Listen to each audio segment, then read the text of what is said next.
ॐ श्री विष्णवे नमः। अथ श्री लघु विष्णु सहस्रनाम स्तोत्रम्। अलम नाम सहस्रेण केशवोऽर्जुनमब्रवीत्। शृणु मे पार्थ नामानि येश्चतुष्यामि सर्वदा। केशवः पुण्डरीकाक्षः स्वयंभूर्मधुसूदनः। दामोदरो हृषीकेशः पद्मनाभो जनार्दनः। विश्वक्सेनो वासुदेवो हरिर्नारायणस्तथा। अनन्तश्च प्रबोधश्च सत्यः कृष्णः सुरोत्तमः। आदिकर्ता वराहश्च वैकुण्ठो विष्णुरच्युतः। श्रीधरः श्रीपतिः श्रीमान् पक्षिराजध्वजस्तथा। एतानि मम नामानि विद्यार्थी ब्राह्मणः पठेत्। क्षत्रियो विजयस्यार्थे वैश्यो धनसमृद्धये। नाग्निराजभयं तस्य न चोरात्पन्नगाद्भयं। राक्षसेभ्यो भयं नास्ति व्याधिर्नैव पीड्यते। इदं नाम सहस्रं तु केशवेनोद्धृतं स्तवम्। उद्धृत्य चार्जुने दत्तं युद्धे शत्रुविनाशनम्। अलम नाम सहस्रेण केशवोऽर्जुनमब्रवीत्। शृणु मे पार्थ नामानि येश्चतुष्यामि सर्वदा। केशवः पुण्डरीकाक्षः स्वयंभूर्मधुसूदनः। दामोदरो हृषीकेशः पद्मनाभो जनार्दनः। विश्वक्सेनो वासुदेवो हरिर्नारायणस्तथा। अनन्तश्च प्रबोधश्च सत्यः कृष्णः सुरोत्तमः। आदिकर्ता वराहश्च वैकुण्ठो विष्णुरच्युतः।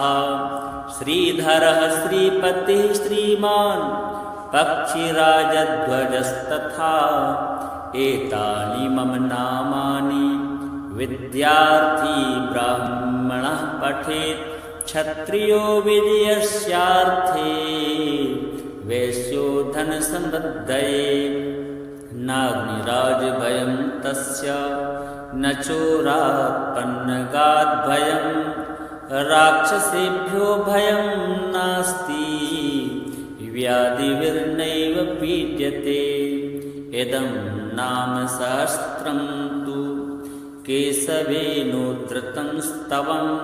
उद्धृत्य चार्जुने दत्तं युद्धे शत्रुविनाशनम्। अलम नाम सहस्रेण केशवोऽर्जुनमब्रवीत्। शृणु मे पार्थ नामानि येश्चतुष्यामि सर्वदा। केशवः पुण्डरीकाक्षः स्वयंभूर्मधुसूदनः।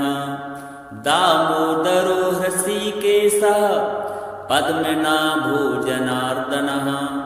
विश्वक्सेनो वासुदेवो हरिर्नारायणस्तथा। अनन्तश्च प्रबोधश्च सत्यः कृष्णः सुरोत्तमः।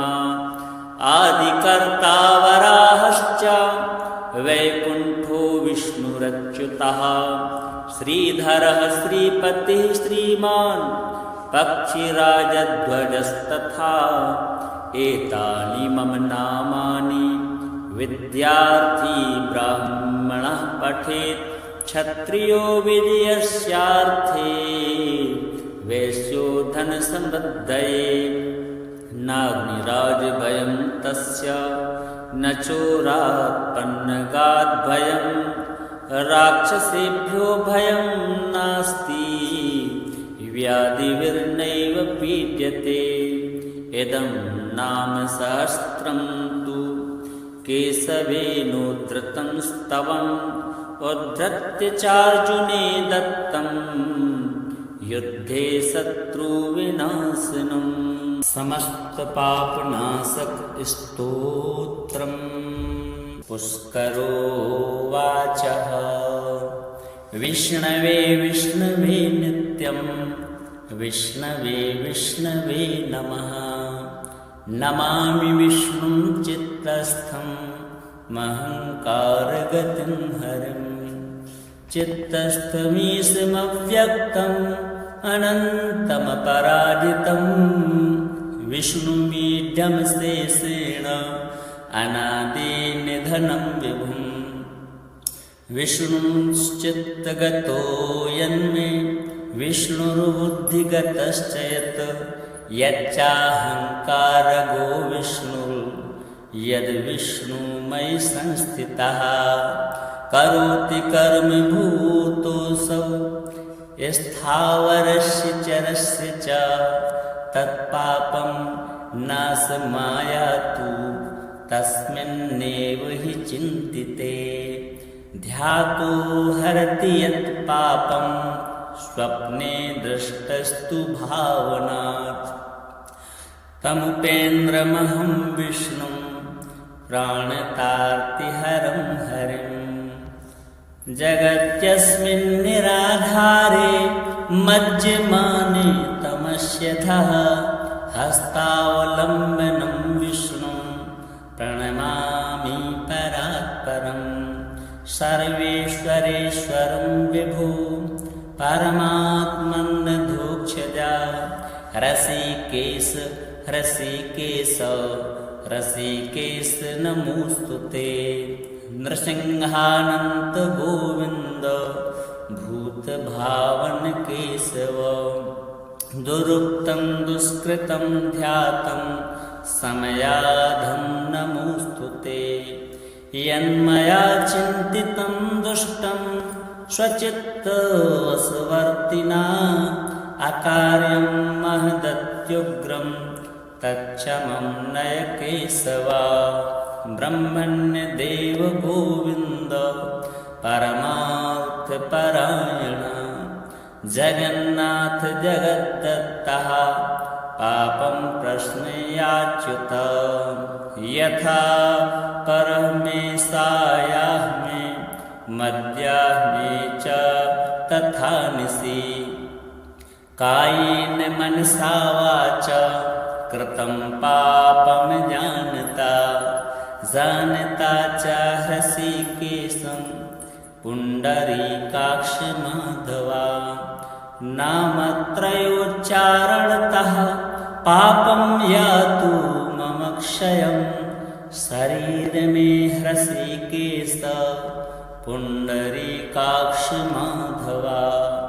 पापं प्रशमयाधत्वं वाक्कृतं मम माधवा। यद्भुञ्जन् यत्स्वपन् तिष्ठन् गच्छन् जाग्रति यदा स्थितः कृतवान् पापमिधाहं कायेन मनसा गिरा। यत्स्वल्पमपि यत् स्थूलं कुयोऽन्यनरकावहम् तद्यातु प्रशमं सर्वं वासुदेवानुकीर्तना। परं ब्रह्म परं धाम पवित्रं परमं च यत् तस्मिन् प्रकीर्तिते विष्णु यत्पापं तत्प्रणश्यतु। यत्प्राप्य नान्यवर्तन्ते गन्धस्पर्शादिवर्जितं सूर्यस्तत्पदं विष्णु तत्सर्वं समयद्वधम्। पापप्रणाशनं स्तोत्रं या पठे शृणुयादपि शारीरैर्मानसैर्वाग्यैः कृतैः पापैः प्रमुच्यते। सर्वपापग्रहादिभ्यो याति विष्णोः परं पदं तस्मात् पापे कृते जप्यं स्तोत्रं सर्वादमर्दनं प्रायश्चित् प्रायश्चित्तमिधौधानां स्तोत्रं व्रतकृते वरं प्रायश्चित्तैः स्तोत्रजपैर्व्रतैर्नश्यति पातकम् श्रीनारायणार्पणमस्तु। ॐ नमो भगवते वासुदेवाय। श्रीगजेन्द्रमोक्षम्। श्रीशुक उवाच एवं व्यवसितो बुद्ध्या समाधाय मनोहृदि जजाप परमं जाप्यं प्राग्जन्मन्यनिशिक्षितं। गजेन्द्र उवाच ॐ नमो भगवते तस्मै यत एतच्चिदात्मकं पुरुषायादिबीजाय परेशायाभिधीमहि यस्मिन्निदं यतश्चेदं येनेदं य इदं स्वयं योऽस्मात् परस्माच्च परस्तं प्रपद्ये स्वयंभुवम्। यः स्वात्मनीदं निजमाययार्पितं क्वचिद् विभातं क्वच तत्तिरोहितम् अविद्यदृक्साक्षिभयं तदीक्षते स आत्ममूलोऽवतु मां परात्परः। कालेन पञ्चत्वमितेषु कृत्स्नसु लोकेषु पालेषु च सर्वहेतुषु तमस्तदासीत् गहनं गभीरं यस्तस्य पारेऽभिविराजते विभुः। न यस्य देवार्ष्यः पदं विदुः जन्तु पुनः कोर्हति गन्तुमीरितुं यथा नगस्याकृतिभिर्विचेष्टतो दुरत्ययानुक्रमणा समावतु। दिदृक्षवो यस्य पदं सुमङ्गलं विमुक्तसङ्गा मुनयः सुसाधवः चरन्ति लोकव्रतमव्रणं वने भूतात्मभूता सुहृदा समे गतिः।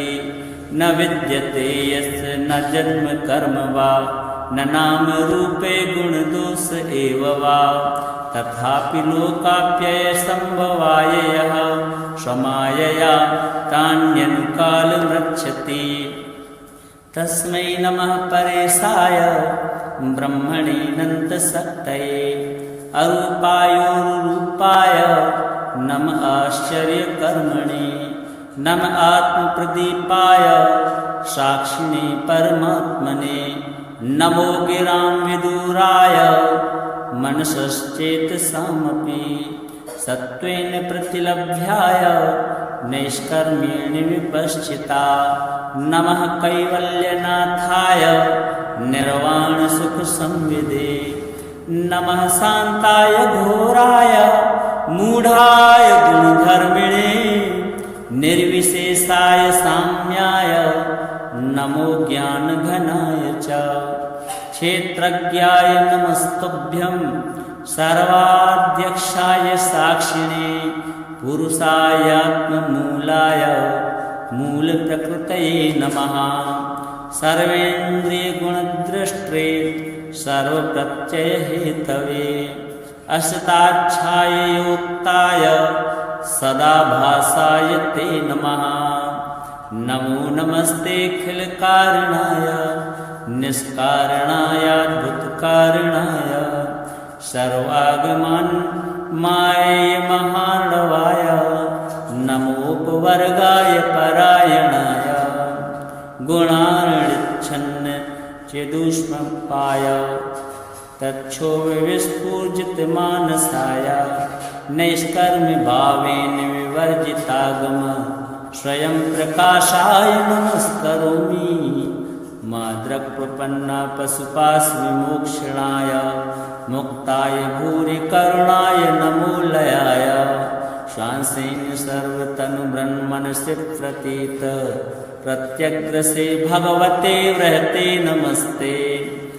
आत्मात्मजाप्तग्रहवित्तजनेषु शक्तये दुष्प्रापणाय गुणसङ्गविवर्जिताय मुक्तात्मभीषहृदये परिभाविताय ज्ञानात्मने भगवते नम ईश्वराय। यं धर्मकामार्थ विमुक्तिकामा भजन्ते इष्टां गतिमाप्नुवन्ति किं त्वाशिशोरात्यपि देहमव्ययं करोतु मे व्रतयो विमोक्षणम् एकान्तिनो यस्य न कञ्चनार्थः वाञ्छन्ति ये वै भगवत्प्रपन्नाः अत्यद्भुतं तच्चरितं सुमङ्गलं गायन्त आनन्दसमुद्रमग्नाः तमक्षरं ब्रह्म परं परेशम् अव्यक्तमाध्यात्मिकयोगगम्यम् अतीन्द्रियं सूक्ष्ममिवातिदूरम् अनन्तमाद्यं परिपूर्णमीढे यस्य ब्रह्मादयो देवा वेदा लोकाश्चराचराः नामरूपभेदेन हलव्या च कलया कृताः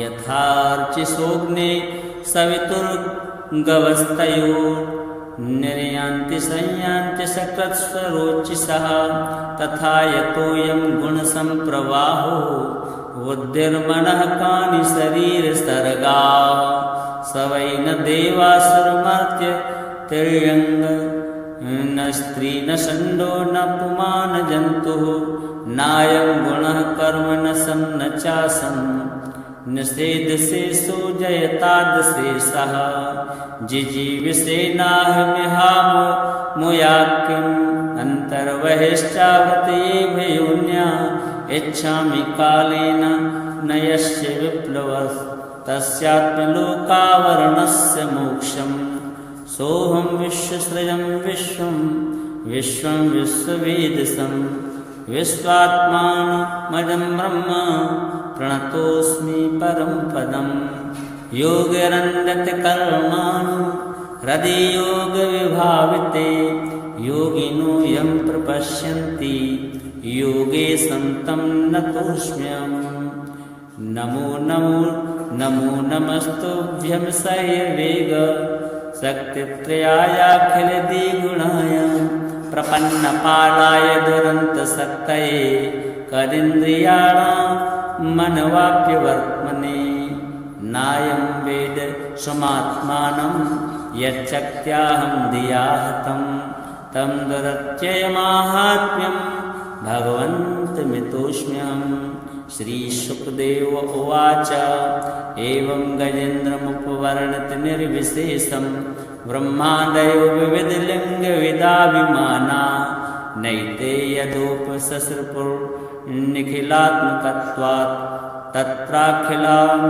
रमयो हरिराविरासीत् तं तद्वदात्मुपलभ्य जगन्निवास स्तोत्रं निशम्य दिविजैः संस्तुवद्भिः छन्दोमयेन गरुडेन समूह्यमानः चक्रायुधोऽप्यगमदासु यतो गजेन्द्रः सौन्तसरेश्वरबलेन गृहीतयार्तो दृष्ट्वा गरुत्मतिहरिं उपातचक्रम् उत्क्षिप्य साम्बुजकरं गिरिमः कृच्छ्रान् नारायणाखिलगुरो भगवन् नमस्ते तं वीक्ष्य पीडितमजा सहसावतीर्य सग्राहमास सरसा कृपयोज्जहार ग्राहाद्व्यपाटितमुखादरिणा गजेन्द्रं सम्पश्यतां हरिरमुमुचिदुस्त्रियाणाम्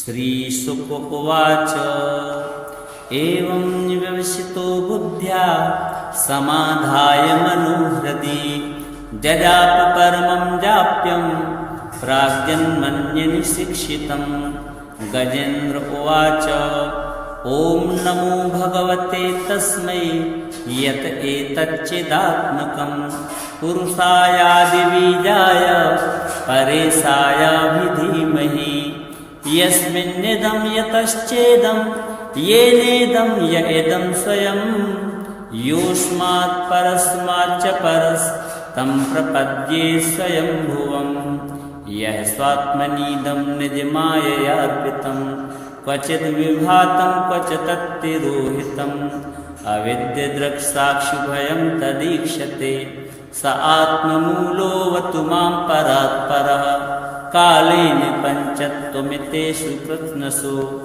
लोकेषु पालेषु च सर्वहेतुषु तमस्तदासीत् गहनं गभीरं यस्तस्य पारेऽभिविराजते विभुः न यस्य देवार्ष्यः पदं विदुः जन्तु पुनः कोर्हति गन्तुमीरितुं यथा नटस्याकृतिभिर्विचेष्टतो दुरत्ययानुक्रमणाश्रमावतु दिदृक्षवो यस्य पदं सुमङ्गलं विमुक्तसङ्गा मुनयः सुसाधवः चरन्ति लोकव्रतमव्रणं वने भूतात्मभूता सुहृदा समे गतिः न विद्यते यस्य न जन्म कर्म वा न नाम रूपे गुणदोष एव वा तथापि लोकाप्ययसम्भवाय यः क्षमायया तान्यनुकालमृच्छति तस्मै नमः परेशाय ब्रह्मणेऽनन्तशक्तये अरूपायोरुपाय नम आश्चर्यकर्मणे नम आत्मप्रदीपाय साक्षिणे परमात्मने नमो गिरां विदुराय मनसश्चेतसामपि सत्त्वेन प्रतिलभ्याय नैष्कर्म्येण विपश्चिता नमः कैवल्यनाथाय निर्वाणसुखसंविदे नमः शान्ताय घोराय मूढाय गुणधर्मिणे निर्विशेषाय साम्याय नमो ज्ञानघनाय च क्षेत्रज्ञाय नमस्तुभ्यं सर्वाध्यक्षाय साक्षिणे पुरुषायात्ममूलाय मूलप्रकृतये नमः सर्वेन्द्रियगुणद्रष्टे सर्वप्रत्ययहेतवे असताच्छाययोक्ताय सदाभासाय ते नमः नमो नमस्तेऽखिलकारणाय निष्कारणायाद्भुतकारणाय सर्वागमन्माय महार्णवाय नमोपवर्गाय परायणाय गुणार्णिच्छन्न चेदुष्मपाय तच्छोविस्फूर्जितमानसाय नैष्कर्म्यभावेन विवर्जितागम स्वयं प्रकाशाय नमस्करोमि माद्रक्प्रपन्ना पशुपाशविमोक्षणाय मुक्ताय भूरि करुणाय नमो लयाय श्वासेन सर्वतनुब्रह्मणसि प्रतीत प्रत्यग्रसे भगवते वृहते नमस्ते आत्मात्मजाप्तग्रहवित्तजनेषु शक्तैर्दुष्प्रापणाय गुणसङ्गविवर्जिताय मुक्तात्मभीषहृदये परिभाविताय ज्ञानात्मने भगवते नम ईश्वराय यं